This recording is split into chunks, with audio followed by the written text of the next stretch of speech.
Bonjour à tous et bienvenue sur cette nouvelle vidéo dans laquelle on va jouer une petite partie sur internet dans laquelle je vais essayer de vous expliquer ce que je fais. Bon, alors là, je vais jouer C6. Mon idée c'est qu'il peut y avoir du C4 suivi de dame B3 qui peut être gênant pour le pion B7 si je veux sortir mon fou. Or j'aimerais bien sortir mon fou, mais justement c'est dérangeant à cause de ça. Parce que si je fais par exemple fou B5, fou G4, il peut y avoir dame B3 attaquant sur B7 après la poussée C5. Donc je vais jouer un coup qu'on joue quasiment jamais je crois, G6, qui est un coup très douteux puisqu'il peut amener son fou sur la case G5. Et après c'est compliqué de sortir les pièces. Il a une belle diagonale aussi sur F4. Fou F4, c'est une belle diagonale ça.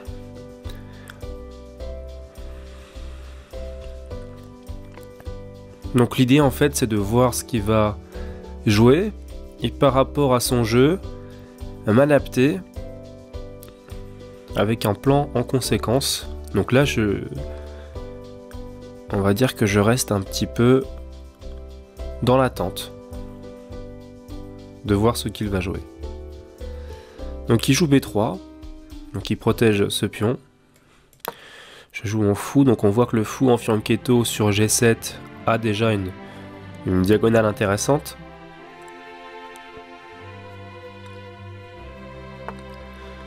D'accord, il joue fou B2, donc je vais faire petit roc. Et on va voir ce qui va se passer ensuite.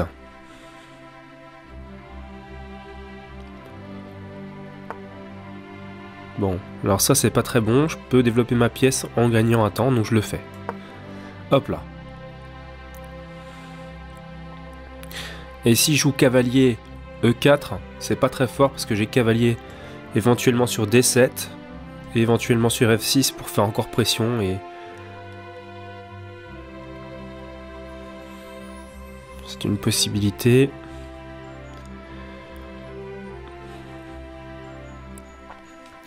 Je vais jouer tour E8 dans l'idée de pousser de 2 cases. Donc là je vais jouer ça. Donc je fragilise énormément son pion en D4 qui est même plus très loin de tomber maintenant. Bon et bien voilà, c'est un pion gagné. Donc je fragilise son roc considérablement. Alors par contre il peut bouger le cavalier en A4.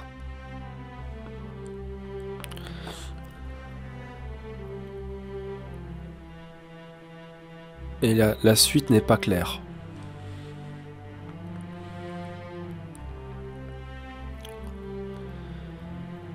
Cavalier prend, je sais même pas si ça peut aller d'ailleurs. Cavalier A4, cavalier prend, fou prend dame, fou prend... Bon, il n'a pas choisi ce coup-là, il a choisi de faire grand roc avec la menace fou prend G6 qui ne marche pas, je pense, parce qu'il y aurait dame F4 échec intermédiaire. Donc on va sortir simplement les pièces. Voilà. Menaçant donc cavalier B4 avec un échange ici. S'il joue un coup comme cavalier A4 etc. je peux jouer dame F4 échec. J'ai toujours ce recours. Donc d'accord, il a joué ça.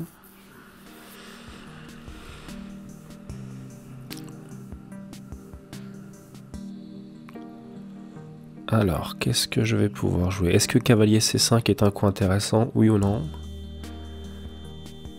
Donc, cavalier C5.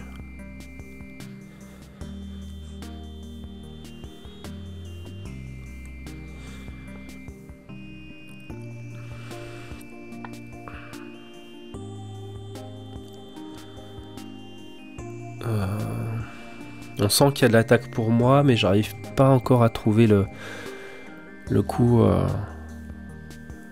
coup très fort.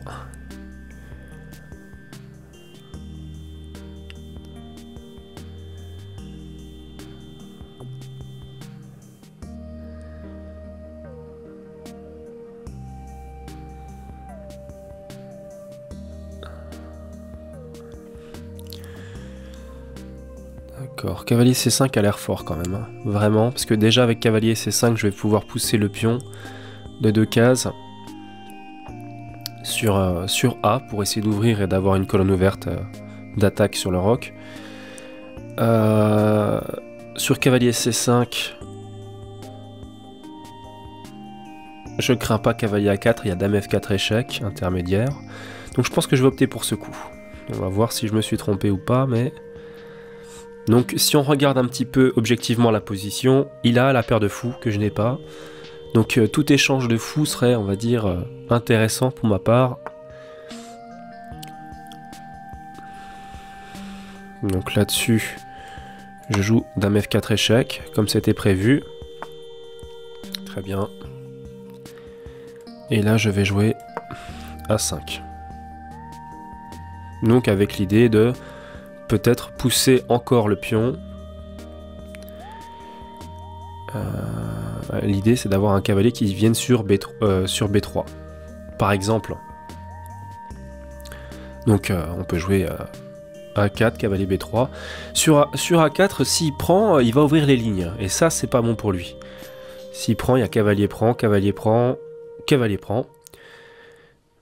Fou prend G7. Alors je sais pas exactement si je prends pas d'abord sur B2, pardon. Ça, c'est pas une variante très claire pour ma part, mais en tout cas, c'est clair que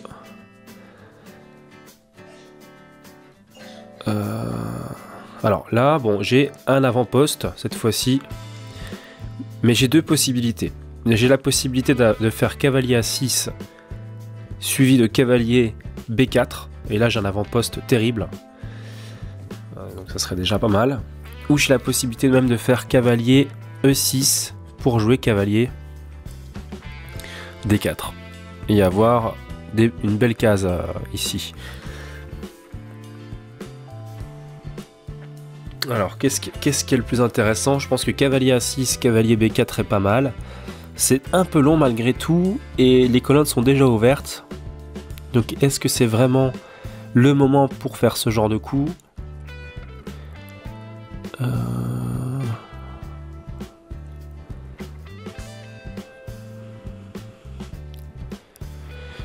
Et surtout, est-ce que j'ai pas mieux, quoi? Donc on va voir, il y a E5 comme coup candidat, qui m'a l'air pas mal, qui menace E4, avec ouverture des lignes, ça peut être intéressant.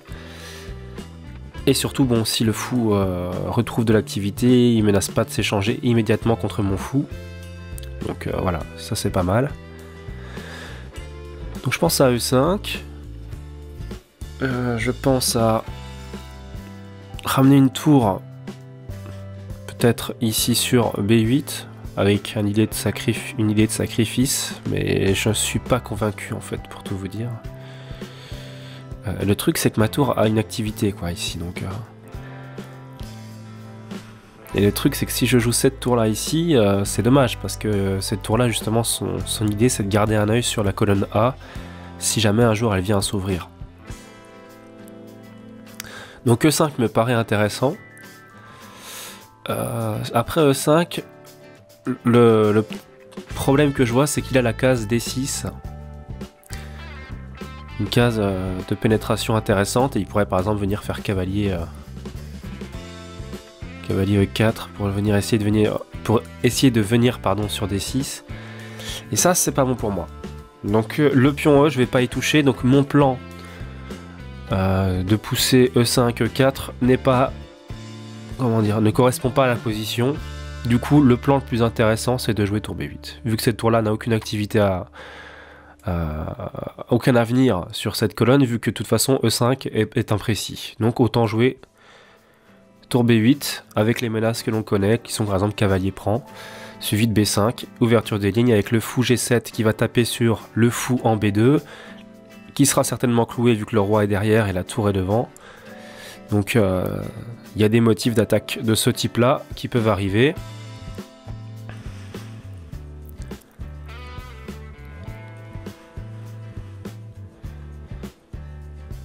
Et comme il y a le pion A5, de toute façon il n'y aura pas de dérobade, je pourrais ouvrir, quoi qu'il en soit, cette colonne. A noter que comme le fou est en E2, il ne peut pas non plus installer immédiatement une tour pour venir pilonner mon pion E7.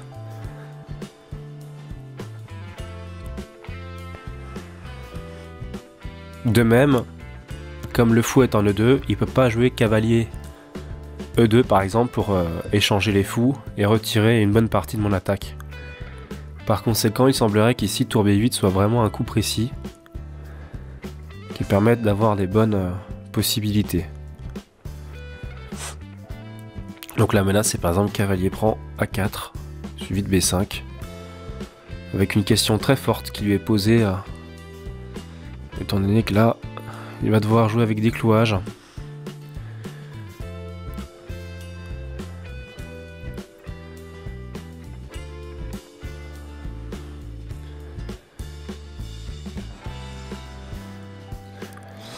Et donc là il faut être précis. Là il faut être précis. Donc son idée, apparemment il n'a pas compris toutes les subtilités de tactique liées à l'ouverture de la ligne, de la colonne pardon, B. Et là son idée c'est simplement de gagner le pion E7 en passant à côté de tout ce que j'ai montré. Alors le truc c'est que si je fais fou prend C3 par exemple, il va y avoir fou prend C5.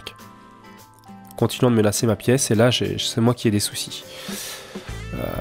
Donc comment est-ce que je peux jouer ça? Je pense qu'il faut ouvrir. Est-ce que... Alors on peut jouer aussi cavalier E6 pour le ramener sur D4. C'est une possibilité. Cavalier E6, il y a fou prend E7 par exemple. Le problème c'est qu'après fou prend E7, cavalier D4 pour empêcher déjà fou D6 qui ferait la fourchette entre la tour et la dame. Ça c'est pas mal. Ça c'est pas mal. Et après peut arriver donc le sacrifice dont j'ai parlé. Après cavalier prend... Mais c'est quand même pas évident de le trouver ce sacrifice. Ouais, c'est quand même pas un sacrifice facile à jouer dans de bonnes conditions on va dire.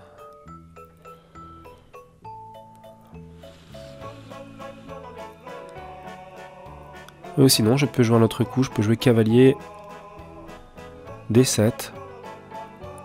Préparer tranquillement l'ouverture de la colonne B.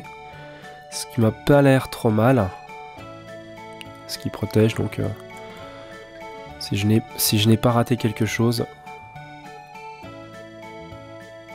Ce coup m'a pas l'air mal. On protège, on menace B5. B5 qui menace à la fois d'ouvrir la colonne B pour la tour que j'ai préalablement installée dessus, mais également l'idée c'est donc de protéger le cavalier en C5, B5, et donc B5 menace aussi la fourchette sur B4 évidemment. Donc un coup multifonction on va dire. Alors là ça c'est intéressant.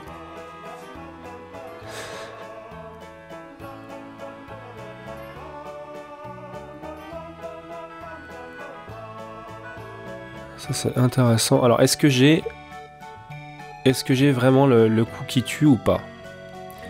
Est-ce que je peux jouer B5? C'est la question.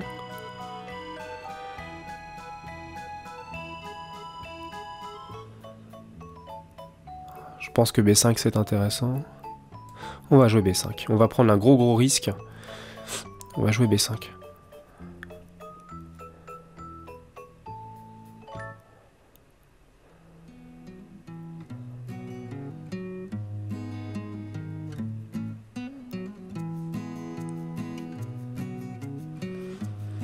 Là, vraiment, l'objectif, c'est le mat.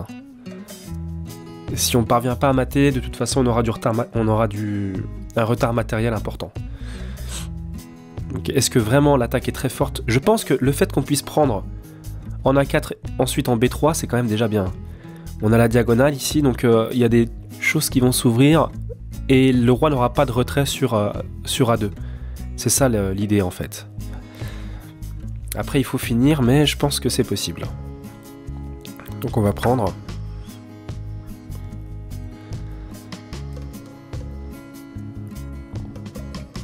L'arrivée des pions, à mon sens, devrait gagner assez vite.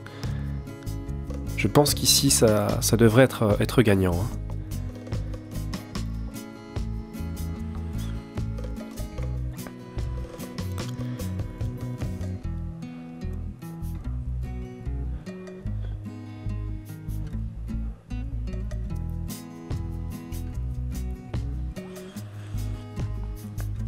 Hop. Donc tour prend est une menace, mais sur tour prend, il y a roi A2. Roi A2, tour B2, dame prend, fou prend. Est-ce que vraiment je suis gagnant? J'en suis pas convaincu en fait.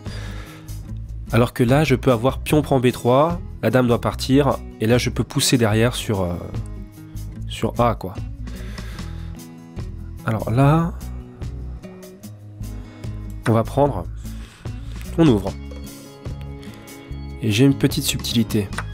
Voilà. J'ai dame E5. Et dame E5, ça lui pose de sacrées questions. La tour est clouée. Je menace mat. Et je menace aussi le fou. Donc là, il est vraiment pas bien.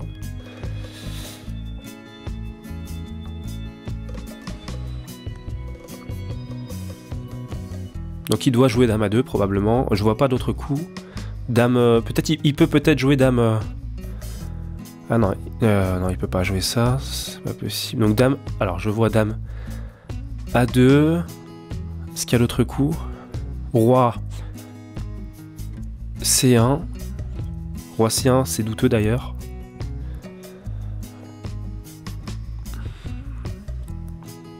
Très très compliqué roi C1. Je peux pas du tout dire ce que ça va donner.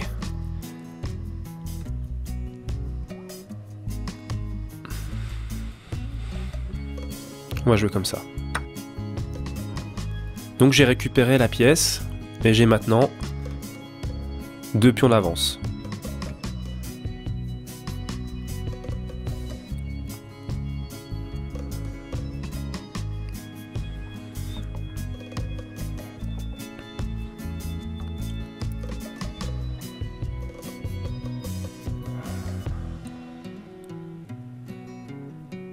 Au niveau du temps, on voit que là, étant donné qu'il a perdu du matériel, qu'il a dû beaucoup réfléchir, j'ai retrouvé une certaine sérénité. Et là, je vais pouvoir pousser tout simplement.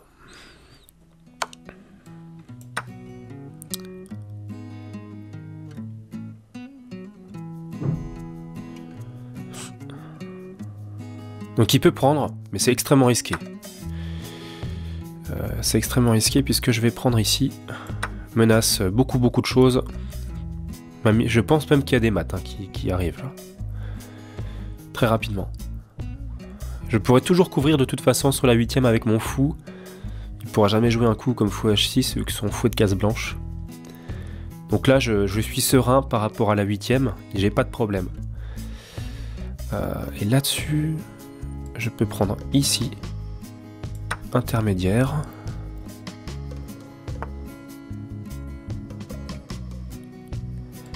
Alors, je peux pas prendre la tour. Mais je peux faire fou échec. Voilà, et sur fou échec, bon, il a plus de cases. Alors, il peut faire dame D2. Il a plus la colonne B. Il peut pas faire roi D1, pardon.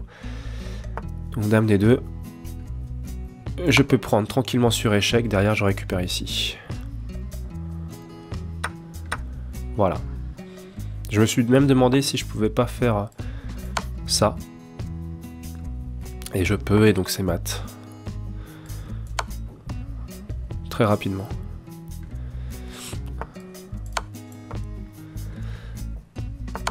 Ah mince, je me suis trompé, j'avais pas vu ce coup. Je suis désolé. Du coup, voilà, c'est comme ça. Voilà, donc je vous ai donné une belle illustration de comment prendre un risque et gagner la partie. Alors certainement que si vous lancez votre ordinateur, il va trouver une défense après B5. Donc je remontre B5. Voilà, ici, c'est sûr que l'ordinateur, il va certainement trouver une possibilité de serrer le jeu, d'échanger du matériel. Mais pour un joueur humain, qui a un niveau un petit peu plus faible que vous, c'est une position extrêmement difficile à tenir. Et donc c'est à ce moment-là, en fin de partie, enfin, on va dire en début de deuxième moitié de partie, qu'on peut prendre des risques comme ça, parce que les complications tactiques peuvent arriver et nous avantageront. Donc c'est comme ça qu'on gagne des parties d'échecs. Donc cavalier prend, je n'ai pas peur de donner une pièce, puisque j'ouvre avec B prend A4. A noter qu'ici, il aurait pu prendre ici, sur quoi j'aurais... Alors j'aurais eu deux possibilités, j'aurais pu faire tour prend, échec, roi ici forcé, et là je me demande si j'aurais pas pu jouer tour à B8. Alors le problème c'est qu'il y avait ça. Et je suis pas sûr de moi en fait là-dessus. Je pense qu'il y avait ça certainement. Et derrière, ça devait gagner. Hein. Parce que attendez, roi ici. Ah, peut-être ce genre de choses. Peut-être ce genre de choses. Essayer de mater peut-être avec fou F8. Je suis pas convaincu.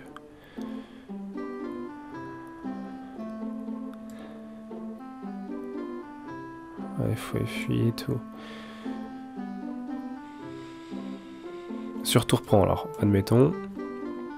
Fou prend ici. Le problème c'est qu'ici il peut revenir quoi. Et j'ai pas le mat que je voulais, et si je fais tour ici échec, il y a roi prend et ma tour n'est plus protégée. Donc je peux pas les mater. Donc ça me gêne un petit peu. Et j'essayais de voir s'il n'y avait pas des possibilités de combinaison. Donc après tour B8, fou ici.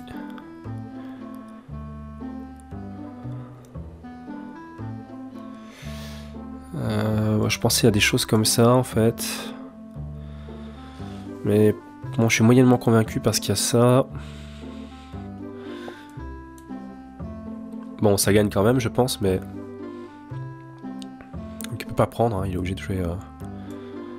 Ouais, ici, tour prend... Enfin, ça a l'air quand même d'être très... Ah si, ça a l'air d'être complètement gagnant, ça. Menace de mat sur... B2, B4... Il peut pas mettre d'échec ici. Et il y a aussi la menace de mettre l'échec là. Mais comme on l'avait dit, il peut ramener le fou. Alors cette fois-ci, on peut prendre par contre. Mais si on fait fou prend, je vais vous montrer, ça va pas. Parce que si on fait fou échec. Donc la dame, pour l'instant, contrôle la tour. Hein, ça, c'est contrôlé. Mais il peut ramener ici. Et si on fait ça, il peut ramener son roi sur B2. Il peut prendre la tour. Donc ça va pas non plus. Donc en fait, j'étais pas trop sûr. Hein. Mais bon, c'est clair que c'était pas bon pour lui. Qu'est-ce qu'il aurait pu jouer? Est-ce qu'il aurait pas pu simplement opter pour un coup comme ça? Alors attention, parce que malgré tout, si je prends, j'ai deux pions qui vont pouvoir avancer et même menacer des choses très sérieuses et assez rapidement. Mais il avait des coups comme ça par contre, je pense. Il y avait ça aussi, ouais. Bon, c'était pas clair, hein, de toute façon. C'était pas clair. Parce que là, il y a ça.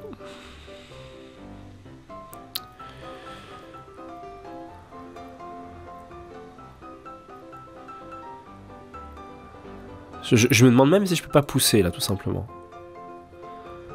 Je suis en train de me demander ça. Fou prend... Et l'idée, c'est de pousser encore, quoi. Et de pousser celui-là, et... Ah, il peut peut-être mettre la tour ici, je pense. Ah ouais, mais il y a ça. Donc vraiment, c'est une position compliquée. C'est une position compliquée. Il peut revenir ici.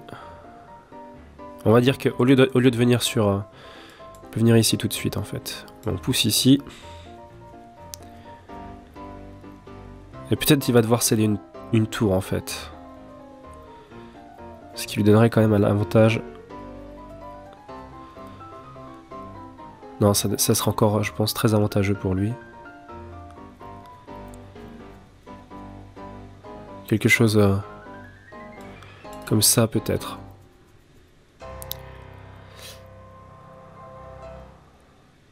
Ah non, là ça va pas, il y a prise. Ah ouais, ça va pas ça. En fait, c'est même pas si simple. Hein. Alors je vous montre pourquoi ça va pas. Parce qu'il y a pion prend, ici roi prend, il y a échec ici. Et là on a un problème. Parce que si roi ici, paf, sur échec, et la dame est perdue. On va finir avec une pièce de plus après cette variante. Une pièce de plus, en fait, non, même une dame. Ça va me mettre un mat. D'accord, donc ça va pas. Donc en fait, on voit qu'il y avait quand même de l'attaque. Hein. C'était pas uniquement du bluff. Après prise en A4, il y avait encore pas mal d'attaques hein, pour les noirs. Donc en général, de toute façon, quand on a un fou en fianchetto comme ça qui donne 2 tours sur les colonnes, une dame qui prend en plus la case de fuite normale, une dame qui est très mal placée et qui retire l'autre case de fuite du roi. Bon, c'est quand même vraiment une position intéressante. L'autre idée que j'avais, c'était, comme ça c'est joué dans la partie, c'est-à-dire qu'à un bout d'un moment, je peux venir menacer des mates et bon, gagner, en l'occurrence,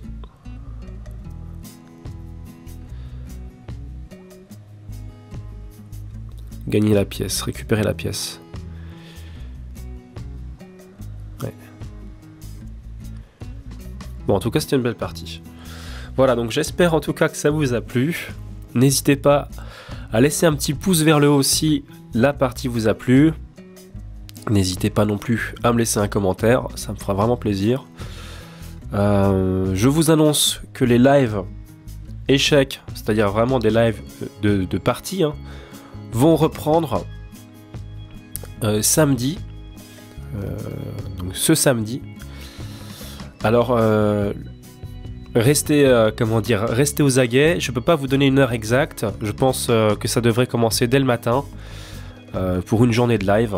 Donc je suppose. Hein, c'est comme ça que je l'ai prévu en tout cas. Donc si j'ai pas un appel en urgence pour quelque chose, c'est ce que je ferai. Donc je pense le commencer le matin et le poursuivre toute la journée. Ça serait vraiment sympa de retrouver cette ambiance live. Je vais essayer de voir si tous les anciens seront là. Tous les vieux de la vieille seront là pour retrouver ce live. J'aimerais retrouver quand même une petite audience. Donc si vous pouviez en parler un petit peu autour de vous, afin qu'on soit pas seulement 5-6 personnes, mais bien 100 voire 150 personnes sur ce live, ça serait vraiment bien. D'autant que je pense que certains sujets que je vais traiter vont vraiment vous intéresser, notamment les finales avec une finale avec lutte entre un cavalier et un pion. Vous allez voir, c'est absolument fabuleux ce qui peut se passer dans des positions où, à vue d'œil, vous estimeriez à coup sûr que le pion va passer à dame avec le roi. Et bien, en fait, il n'y a aucune possibilité, quoi. Enfin, c'est vraiment assez impressionnant. Il y a des idées, des thèmes de triangulation, etc. qui sont vraiment passionnants. Donc voilà, moi je vous dis à samedi pour le live. Portez-vous bien et à bientôt donc pour le live et pour de nouvelles vidéos, j'espère. Allez, à très bientôt. Merci à vous d'avoir suivi cette vidéo-ci. Ciao, ciao.